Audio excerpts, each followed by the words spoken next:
Hoy es lunes 21 de octubre de 2024 y estas son las noticias. El respeto a las libertades y a la división de poderes son elementos básicos de un Estado constitucional de derecho, afirmó la ministra presidenta Norma Lucía Piña. Juzgadores federales aseguraron que las suspensiones dictadas contra la reforma judicial deben combatirse por la vía judicial. Hola, ¿qué tal? ¿Cómo le va? Qué gusto saludarle. Muy buenas tardes. Bienvenido, bienvenida a la información jurídica más importante, pero también y sin duda la más relevante de México y de todo el mundo. Soy Oscar González y a nombre de todo este equipo de trabajo les saludamos con mucho gusto este arranque de semana. Osiris Rostro en la interpretación en lengua de señas mexicana. Vámonos con todas las noticias. La Suprema Corte publicó la sentencia del Pleno en la acción de inconstitucionalidad 124/2021, en la que invalidó la fracción tercera del artículo 3.42 del Código Civil del Estado de México, que incluía el ser mayor de edad como requisito para solicitar la rectificación del acta de nacimiento para el reconocimiento de la identidad de género autopercibida.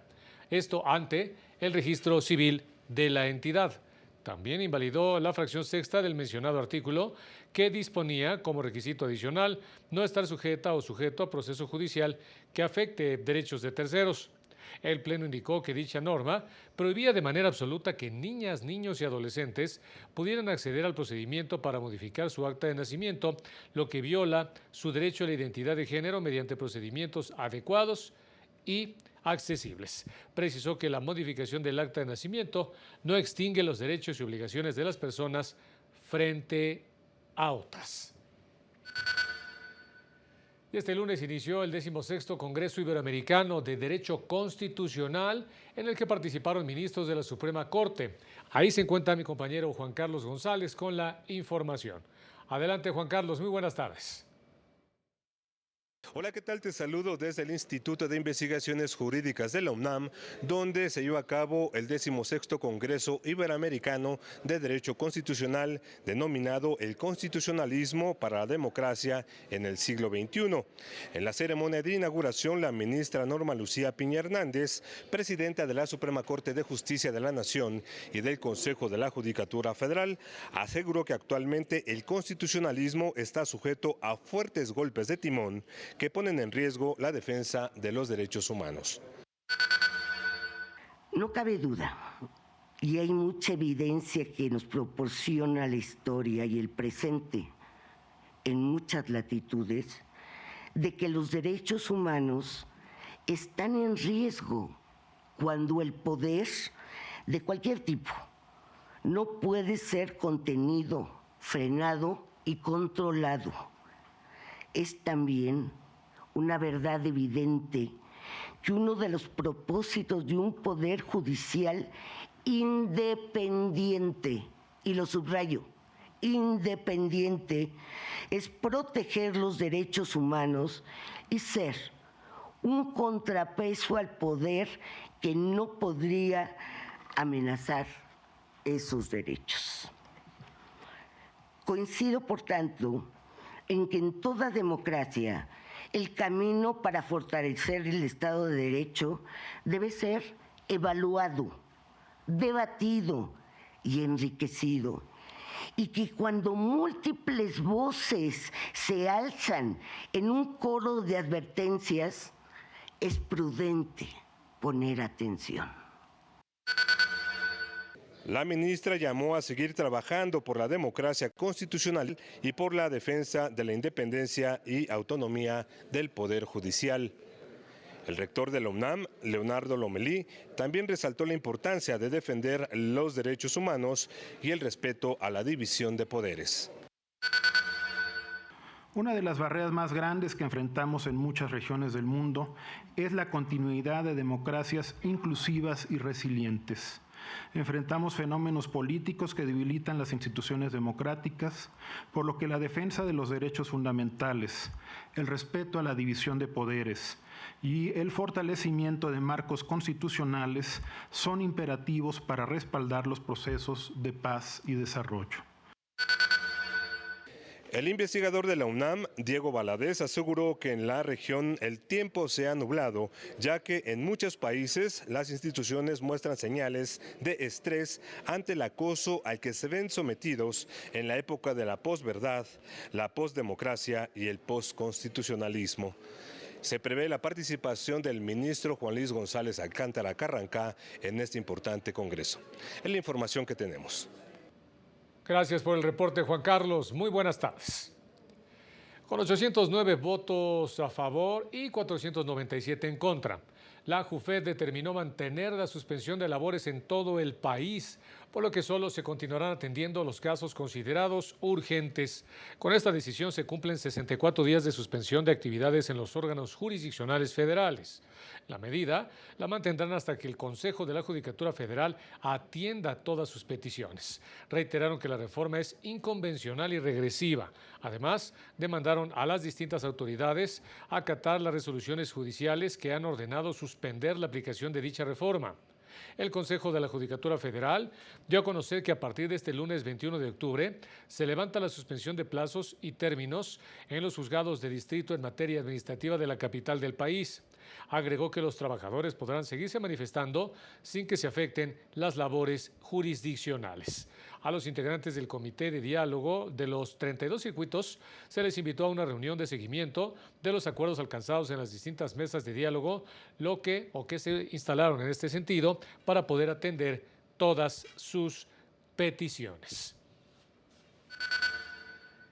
Este domingo, trabajadores del Poder Judicial de la Federación marcharon del Ángel de la Independencia al Senado de la República para protestar en contra de la reforma precisamente al Poder Judicial y su rechazo a la tómbola que se llevó a cabo para definir los 850 cargos de magistrados y jueces de distrito que serán electos en los comicios extraordinarios de 2025. Reiteraron su llamado a revertir esta reforma que violenta sus derechos laborales y humanos, por lo que demandaron que se respete la carrera judicial como mecanismo de selección de personas juzgadoras. Indicaron que se debe respetar la democracia, el Estado de Derecho y la división de poderes. Que hoy nuestros jueces y juezas, magistrados y magistradas de carrera judicial sepan que su oprobio no va a durar. Por el contrario, hoy son el motivo compartido de nuestra lucha. Hoy, los esfuerzos de la base trabajadora y de carrera judicial del Poder Judicial de la Federación se enfocan en la defensa, no solo de nuestros derechos laborales, sino del Estado de Derecho y de nuestro arreglo democrático, para que nuestra justicia se levante y permanezca incólume. Especialistas calificaron de oportuno que se separen las funciones de la Suprema Corte y las de administración del Poder Judicial de la Federación. Desde su punto de vista, se trata de funciones diferentes y especializadas que deben ser atendidas por distintas personas. Esto con el fin, entre otras cosas, de evitar conflictos de intereses. Además, las funciones de administración, supervisión y disciplina del Poder Judicial deben ser atendidas de manera primordial. Me parece que sí son funciones que deben de separarse. Esto evita conflictos de intereses. Esto permite que cada una de las cabezas se concentre en lo que tienen que hacer. Son funciones diferentes y me parece que es una buena determinación hacerlo de esta manera. Precisamente porque las necesidades que se necesitan para un órgano de administración y de disciplina son distintas a las que contiene una persona que es ministra presidenta o ministro presidente. A partir de hoy, jueces y magistrados sostendrán conferencias de prensa para informar sobre temas relacionados al Poder Judicial y las acciones en contra de la reforma que se encuentra vigente. Laura Murillo con los detalles esta tarde. Adelante, Laura, te vemos y te escuchamos. Muy Muy buenas tardes. Informamos que esta mañana personas juzgadoras integrantes del colectivo Artículo 41 ofrecieron una conferencia para esclarecer la información errónea que se ha difundido sobre la resolución de asuntos concernientes a la reforma judicial. Anunciaron que este ejercicio lo realizarán diariamente con el fin de mantener informada a la sociedad sobre los avances en la materia. Vamos a escuchar. Le hacemos un llamado a los interlocutores del ejercicio del poder que se enteren primero de las decisiones judiciales y luego asuman sus posturas a través del Estado de Derecho. Creo que aquí está ahí el problema, que no está enterada. Respecto a la negativa expresada por la presidenta Claudia Sheinbaum para cumplir con órdenes judiciales, el magistrado Juan José Olvera López dijo que al tratarse de un asunto que se encuentra en proceso, deben presentarse las inconformidades por la vía judicial. Estos juicios de amparo se están promoviendo en contra de ellos como autoridades. Son parte demandada y como demandada tienen sus posturas, tienen sus opiniones, pero son solo opiniones. En este momento, ante las decenas y centenas, digamos ya, de juicios de amparo, no solo de servidores públicos, también de ciudadanos, se ha iniciado el proceso judicial de la revisión de esa reforma constitucional. En este momento es tiempo de los jueces. Mencionaron que la procedencia del amparo contra reformas constitucionales es justo el tema que se encuentra a debate. Escuchemos. A los legisladores le pedimos a la Presidenta de la República que vuelvan a consultar a sus consejeros jurídicos para que escuchen una opinión diferente de la que ellos hoy también están escuchando. Que le vuelvan a preguntar si procede o no juicio de amparo. Sus consejeros jurídicos, cuando fueron oposición, promovieron juicio de amparo y dijeron: el juicio de amparo procede contra reformas constitucionales y el artículo 61 no lo impide. Eso es lo que hoy se está planteando y esto es lo que hoy los jueces tendrán que decidir. También comentar que las manifestaciones de integrantes del Poder Judicial de la Federación continúan en algunos edificios, esto luego de confirmar que continúa la suspensión parcial de actividades que acordaron trabajadores del Poder Judicial Federal y gran parte de los integrantes de la JUFED. Es el reporte que tenemos. Muchas gracias, Laura. Muy buenas tardes. En tanto y al clausurar los trabajos del Encuentro Nacional de Defensorías Públicas, se puso de manifiesto la necesidad de contar con una ley nacional que regule sus funciones. Esto con el fin de brindar servicios de calidad. Demandaron mayores presupuestos y contar con servicios periciales profesionales para brindar una mejor defensa a personas en conflicto con la ley, que carecen de recursos para contratar una defensa profesional. Recordaron que más allá de colores partidistas, los defensores públicos son servidores que se deben a la sociedad. Ya lo decían también, en este servicio público que nos toca prestar, no podemos ver colores ni preferencias políticas. Lo que vemos son personas que tienen derecho a un servicio público de defensa de calidad. Recordó que la segunda sala está por resolver una contradicción para determinar si las y los defensores públicos son trabajadores de confianza o si tienen derecho a la estabilidad laboral. Para ello, la Defensoría Pública Federal presentará un amicus curiae. El Tribunal Electoral dio a conocer el proyecto del magistrado Reyes Rodríguez Mondragón, con el que propone resolver el recurso de reconsideración del procedimiento especial sancionador promovido por Xóchitl Gálvez, con el que busca que se revoque la sanción impuesta por la Sala Regional Especializada. Lo anterior por violar el interés superior de la infancia, por difundir propaganda en la que utilizó imágenes de infantes sin el consentimiento de sus tutores. El magistrado propone confirmar la sanción que se impuso a Xóchitl Gálvez por 21,714 pesos, a la organización Aldea Digital por 10,857 pesos, así como al PRI y PAN por incumplir con su deber de cuidado por 74,000 y 32,000 pesos respectivamente. Considera que la Sala Regional Especializada calificó adecuadamente las faltas y la reincidencia, motivo por el cual propone declarar infundados e inoperantes sus argumentos. La Sala Regional Guadalajara revocó la determinación del Tribunal de Jalisco que otorgó una diputación por el principio de representación proporcional al partido Movimiento Ciudadano, que se encontraba subrepresentado. En este sentido, debido a que dicha diputación debió provenir de una fuerza política distinta al Partido Verde, al tratarse de una diputación obtenida mediante la asignación directa, porque dicha reasignación, se indica, debió recaer en el PRI, al tratarse de partido con la menor subrepresentación en el Congreso local de los 3 partidos que accedieron a la asignación en las etapas de cociente y resto mayor. Y sin que con ello se genere una afectación al principio constitucional de paridad, pues con el ajuste que se pretende, la nueva asignación recaerá en una candidatura del Partido Verde Ecologista de México, que es del género femenino.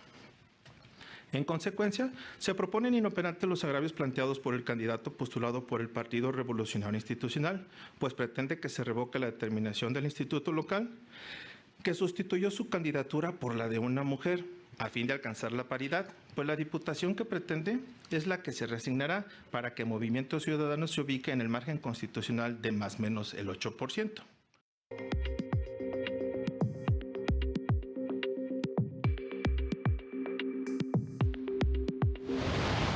El magistrado presidente del Poder Judicial de Guanajuato, Héctor Tinajero Muñoz, se sumó a la marcha organizada por las y los trabajadores jurisdiccionales, con el fin de acompañar la defensa de la independencia judicial y exigir respeto a la carrera judicial.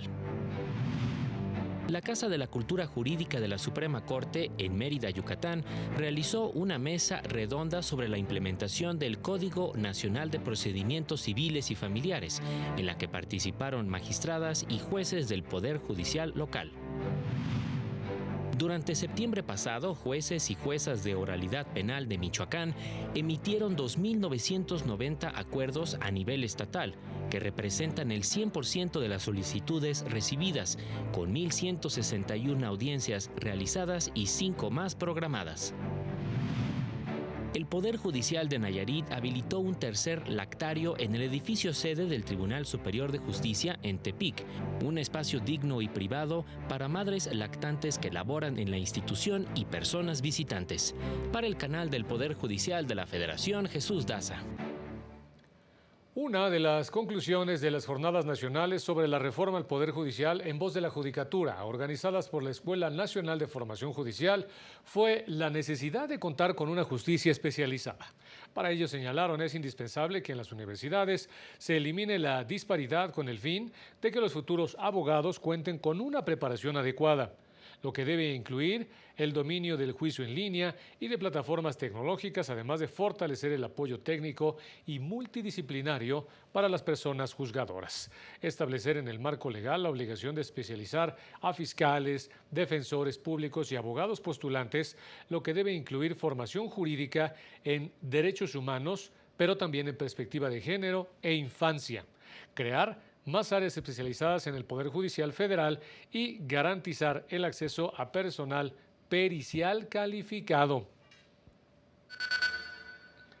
Diversas organizaciones, incluyendo la Oficina de México de Naciones Unidas para los Derechos Humanos, condenó el asesinato del sacerdote Marcelo Pérez Pérez, esto ocurrido en San Cristóbal de las Casas, Chiapas, e instan a las autoridades a llevar a cabo una investigación pronta, exhaustiva y eficaz. El padre contaba con medidas cautelares ordenadas por la Comisión Interamericana de Derechos Humanos, debido al riesgo constante que enfrentaba su vida e integridad personal por su labor en defensa de los derechos humanos en Simojovel y otros lugares de Chiapas.